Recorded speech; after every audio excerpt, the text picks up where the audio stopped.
I'm Peter Uliciansky, Allstate Agency of Peter Uliciansky. Awesome.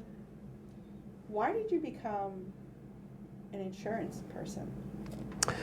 The biggest reason was every part of my life has been somehow caring for someone or caring for somebody else, some sort of way, making their life easier. It started back even with my grandparents, that every little process that they needed help, I think being, from a different country, how to always set things up. And I never really thought about it until now as I've gone through a different career, that it's something that's kind of part of me as a core DNA, and being able to kind of marry that into utilizing some of the other skills of interplay with folks and things. I think it was just a good kind of a combination that kind of led me to this path of just being consistent of what I've always done.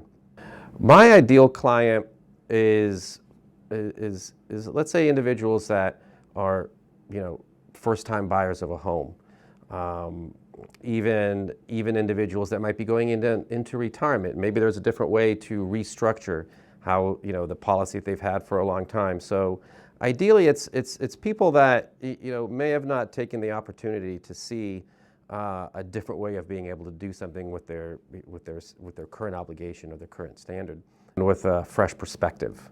Not necessarily looking at it of how things were and this is the way we've done it.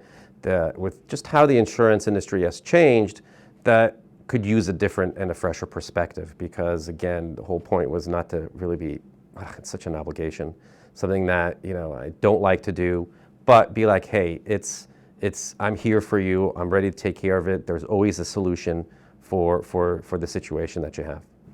I think sometimes the biggest misnomer that it comes down to is most people always think of, okay, I need to protect my car, I need to protect my home, but a lot of times it's in the perspective of making sure that those items are taken care of, and maybe not always thinking about, well, what if something happens to somebody else, or I may cause something. But even at the same time, a lot of people go through the effort of protecting themselves, but not necessarily protecting the life, and making sure that if you're not there to ensure your family and ongoing livelihood continues, that there's something there to help that. You protect a lot of your things, but sometimes people don't always think about themselves.